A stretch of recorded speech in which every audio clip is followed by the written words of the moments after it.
パートナー氏、司法局長、この度はこのような機会を与えてくださり、本当にありがとうございました。So, good morning, distinguished guests, and ladies and gentlemen. So, it is my pleasure to attend this quite important event at the beautiful city in Kyoto. And also, I very much congratulate the launching that Kyoto guidelines and also the Kyoto appeal. So this is quite tremendous effort by the Kyoto cities. This achievement is seen in the way that the name of Kyoto is becoming repurposed to the mean act in environmental friendly ways. Also, we know that the Kyoto citywide campaign, so Do You Kyoto, so it's a great examples of local government so promoting that its green aspirations. FA also put on very much importance on this way of the local government effort for this green cities. And in fact, in the last years, the FA also promoting that so this is the first world conference for urban city forums. So we're just launching that as amount of challenges to promote urban forestries in the next decade. And in fact, this event is quite encourage each city government and also promoting the forestry to engage in that good environment in city conditions. And Kyoto is indeed defeating the choice for this year's Global Landscape Forum's event. So the presence of GLF in Kyoto is aimed to ignite enthusiasm through and widening network for continued climate actions. The event offers to all of us the opportunities to re-emphasize the importance of the viewing on development of municipalities and so recognizing that sustainable landscape approach. Also, this is a key to impacting ecosystem restoration goals through the nature-based solutions.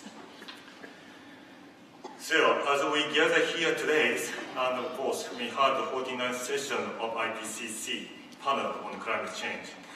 This is also taking place in Kyoto in 22 years after the signing of the Kyoto Protocols.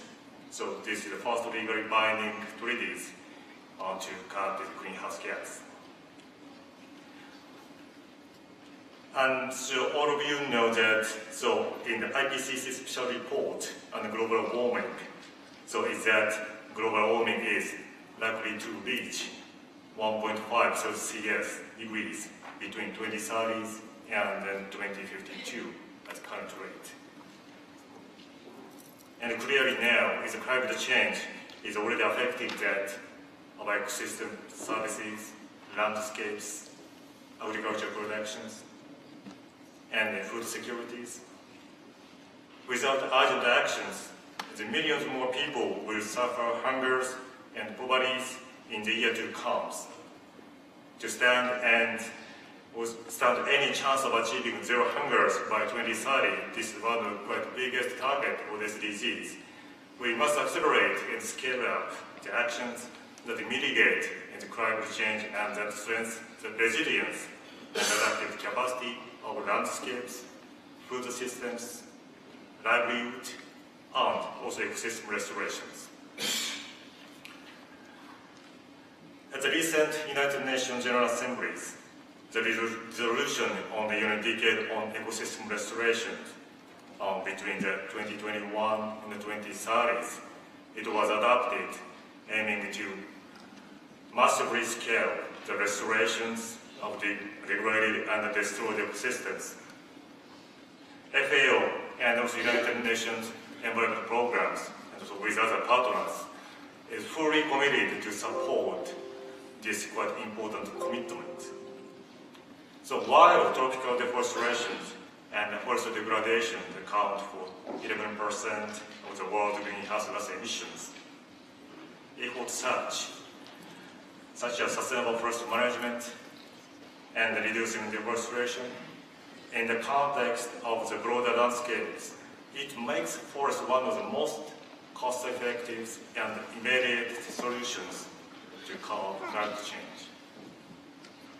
To help super actions, last year's FAO hosted Zero Deforestation Conference with 13 other international organizations and also 3 convention secretariats, so that are members of our collaborative partnership on forest. Key message from that conference is, already we have some kind of knowledge and information tools to stop the global deforestation. What we need is ambitious and concerted action across all agricultural sectors and beyond, underpinned by political and societal will. Addressing these interlinkage requires innovations in institutions, governance, and policies. A key factor for successful forest and landscape restoration is improved collaborations and partnerships. In partnerships, we recognize the tremendous importance of the private sectors in the achievement of sustainable development. So this can also be seen especially in the context of technology transfers and innovation, where the private sectors play a crucial roles in supporting countries in their transitions to new technologies and management systems which are needed to achieve SDGs. FAO is dedicated to inclusive knowledge and technology exchange on the forestries and agriculture sustainable practices by fostering partnerships with public and private sectors, institutions that promote innovation and build on existing technologies. Innovation also reminds us of the important role and potential of youth in preserving landscapes and against climate change. We are inspired by youth achievement in the fight against climate change, including that of Greta Thunberg, quite famous Swedish student and Nobel Peace Prize nominees, who inspired is a worldwide protest in the demand of the better futures. Education has long been recognized as a key means to influence the knowledge, skills, and the values of citizens to support sustainable development. Providing youth with foundations to better understand the vital role of forest is a critical steps to safeguarding nature's resources for future generations. FAO now is recently announced 2 new forestry education initiatives aimed at raising awareness among children and young people on sustainable use and the conservation of forests. These 2 projects are funded by Germany and will address major challenges in forest education and will help increase understanding of forest among the general public. And also FAO and the International Timber Organization, namely IDTOs, and also International Union of Forest Research Organization, UFROs, will also conduct an inventory of forest educations to review the state of the forest education across 6 regions and globally, and identify forest education challenges and gaps, and develop recommendations to address these. In closing, I would like to conclude that there are many promising approaches being taken to achieve more climate resilient landscapes. We are well aware that to make the necessary changes takes political will, capacity development, public and private investment, and technical support. One of the key requirements are the dedicated partners and donors, and some of which we see here today.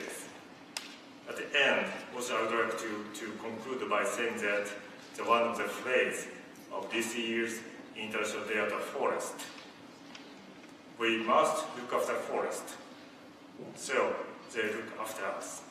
So this is a quite indicative message to all of us. I thank you very much.